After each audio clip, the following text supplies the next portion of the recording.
Released in 1999, Pokemon Snap has become a cult classic of the franchise. Either you loved the game, or you hated it. Developed by HAL Laboratory or HAL Laboratory, Pokemon Snap originally wasn't a Pokemon game at all. It was originally going to be a rail shooter featuring Jack and the Beanstalk, which actually does get a small nod in the game's opening credits, called Jack and Beans. It was first revealed in 1995, but no gameplay or screenshots have been released to the public as of February 2025. So if anybody has any, maybe share them. That would be really fun to see. Due to the increasing Pokemania of the late 90s, it was decided that the game would be transformed to feature various Pokemon instead of being based on a popular children's fairy tale. In a 2010 interview, one of the producers of the game, Satoru Iwata, said, quote, "Originally, Pokemon Snap for the Nintendo 64 system wasn't a Pokemon game, but rather a normal game in which you took photos, but the motivation for playing the game wasn't clear. We wondered what players would enjoy taking pictures of, and later on we made a somewhat forced switch to taking pictures of Pokemon." A short playthrough of the reimagined game was shown in Nintendo Space World 97. As shown in the footage, more Pokemon, such as Ekans, were also set to appear in the game, but were dropped for one reason or another.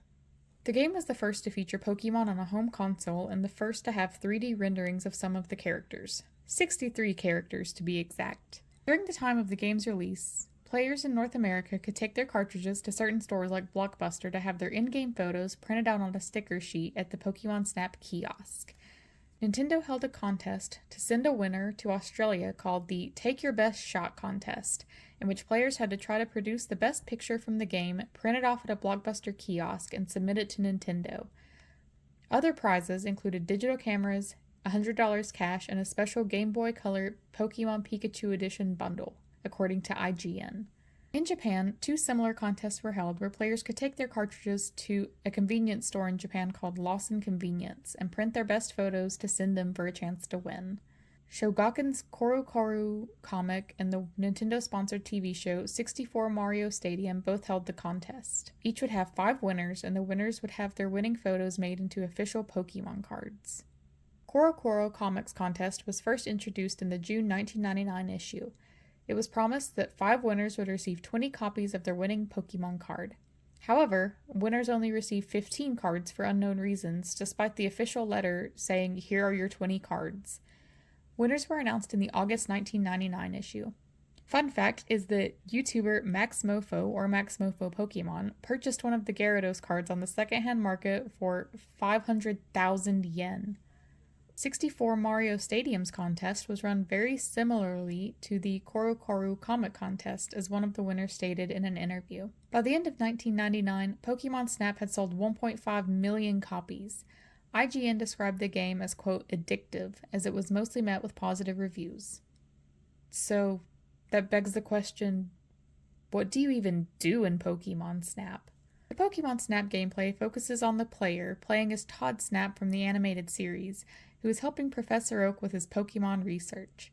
The game stayed as a first-person rail shooter, only now the player shoots photographs of Pokemon and their habitats on Pokemon Island.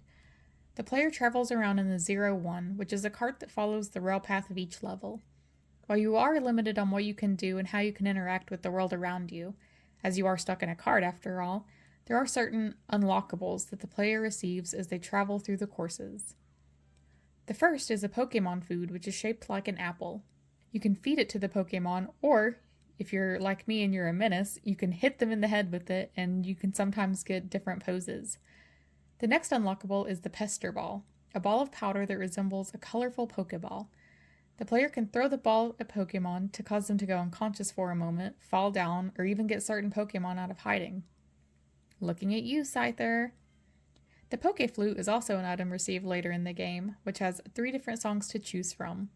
This causes Pokemon to dance, show their full self like in the case of Snorlax, or even get angry like Pikachu. At the end of each course, you show your best shots of that round to Professor Oak. Fun fact, they actually got the 4Kids American dub voice to come in for this game. Wonderful! You were close! As Professor Oak. He grades them based on the number of same Pokemon in the picture, the size of the Pokemon, is the picture centered or not, and if it's a special pose. Multiple Pokemon throughout the game have special poses, and some even have multiple special poses like Pikachu, so make sure we keep an eye out. Pokemon Snap was number 4 on the chart for Japan's top-selling games during the week of its release. It slowly went down to number 5 within a few weeks. In the United States, Pokemon Snap sold around 151,000 copies within 3 days of being released. That's wacky.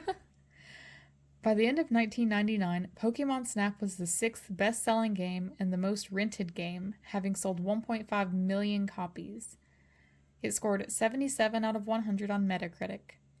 One of the biggest complaints of the game were the lack of Pokemon, seeing as out of 151, only 63 were available, making 88 inaccessible and missing. The game also only had very limited courses, such as the beach, the tunnel, volcano, valley, river, cave, and then the secret course, Rainbow Cloud.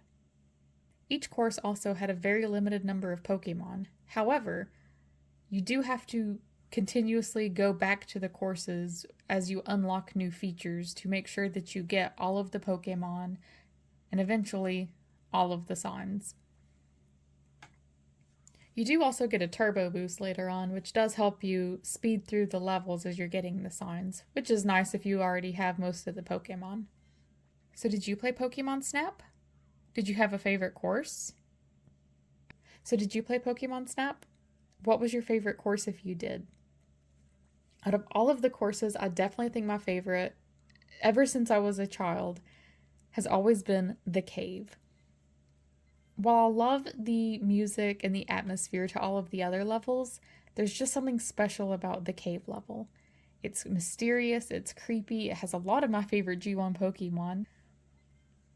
I love saving the Jigglypuff and making him happy, and I also love trying to save Pikachu from Zubat, even though sometimes it takes me more than one try, and I almost throw my controller through the TV, and I scream at the Zubat, and I scream at the Pikachu, and I ask why he's stupid enough to get kidnapped in the first place, and maybe we should just get out of the cave if we're just going to keep getting kidnapped, Pikachu.